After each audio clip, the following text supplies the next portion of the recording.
ہمیں اکثر یہ جملہ سننے کو ملتا ہے یا ہم کبھی خود بھی بولتے ہیں جب خدا نہ خواستہ کچھ برا ہمارے ساتھ ہو جائے تو ہم کہتے ہیں کہ یار یہ تو ہماری قسمت میں ایسے ہی لکھا تھا، ہمارے نصیب میں یہ چیز ایسی ہی ہونی تھی۔ کبھی کسی کا انتقال ہو جائے، دنیا سے چلا جائے تو ہم کہتے ہیں یار اس کی قسمت میں ہی موت لکھی تھی، یا ہماری خدا نہ خواستہ جاب چلی جائے اس میں ہم کہتے ہیں کہ یار یہ میرے نصیب میں ایسے ہی لکھا تھا، کیا کریں۔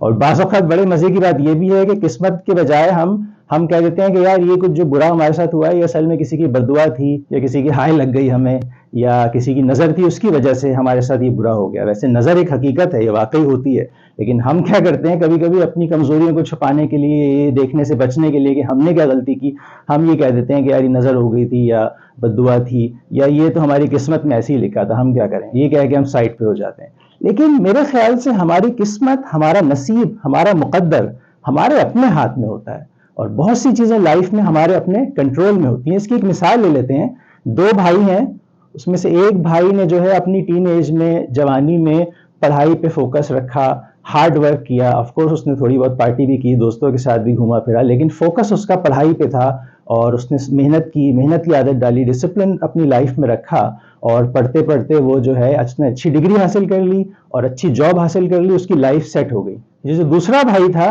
یہ جو ہے شروع سے کھلنڈرا، لاؤبالی، پڑھائی پہ فوکس نہیں رکھا، ہر وقت دوستوں کے ساتھ پارٹی کی، اور جو نئی مووی آ رہی ہے وہ اس کو فالو کر رہے ہیں، میوزک میں انٹرسٹڈ ہیں، اور پڑھائی نہیں کی اور لائف میں ڈسپلن نہیں سیکھا۔ تو جب بعد میں پریکٹیکل لائف میں آیا تو اس کو وہ کامیاب نہیں ہو پایا، اس کو جاب نہیں مل پائی، سیٹ نہیں ہو پایا۔ تو اب یہ دونوں میں سے ایک بھائی نے اپنی قسمت اپنے ہاتھ میں لی اور اس کو اپنی زندگی کو سیٹ کر لیا، دوسرے نے بھی قسمت کو اپنے ہاتھ میں لیا لیکن اپنی زندگی تباہ کر لی۔ تو یہ ایک چھوٹی سی مثال ہے، اس سے پتہ چلا کہ قسمت اور زیادہ تر ہمارے لائف کے جو فیکٹرز ہیں وہ ہمارے اپنے ہاتھ میں ہوتے ہیں، اور ہم اس کو اپنے حساب سے ایڈجسٹ کر کے، اپنے حساب سے جیسا اس کو چاہیں کر کے اپنی لائف کو اچھا یا برا کر سکتے ہیں۔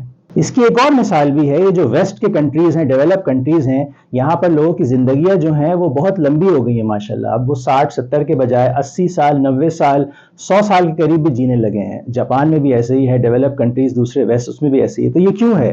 یہ اس لیے ہے کہ انہوں نے اپنی صحت کو اچھا کر لیا ہے، اپنی خوراک اچھی کر لی ہے، ایکسرسائز کرتے ہیں، صحت کا خیال رکھتے ہیں، ہیلتھ چیک اپس کرواتے ہیں، ان کا جو ہیلتھ کیئر سسٹم ہے وہ بھی بہت اچھا ہے۔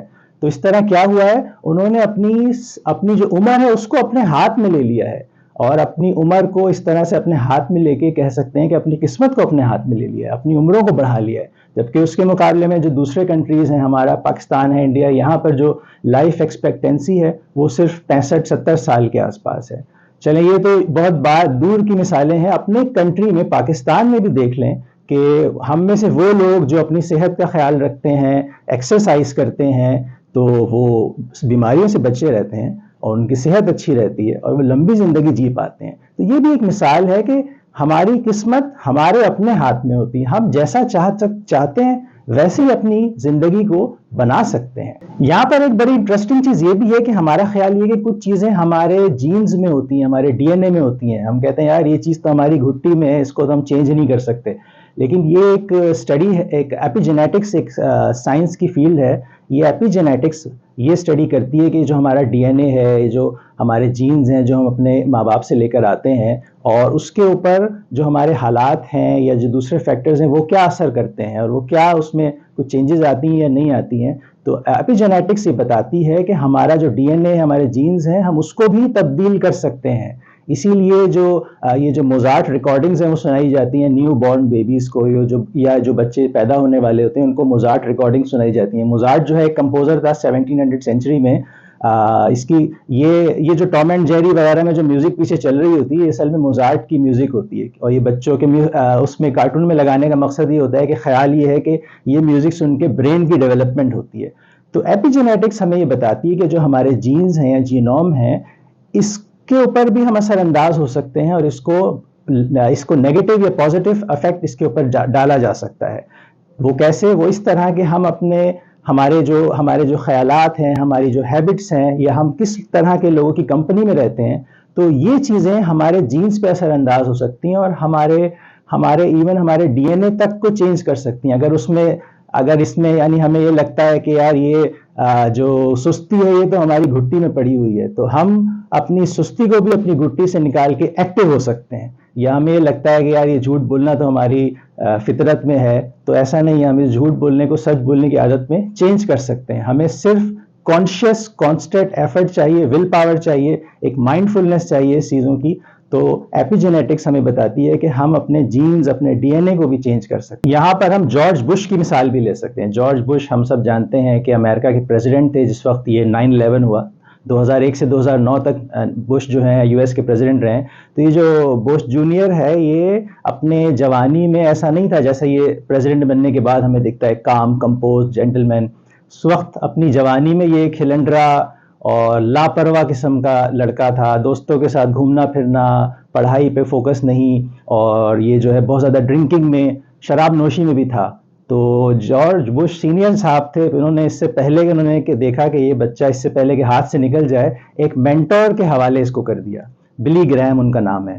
اور ان سے کہا کہ اس سے پہلے کہ یہ ہاتھ سے نکل جائے، بالکل ہی تباہ ہو جائے، پلیز آپ کچھ کریں.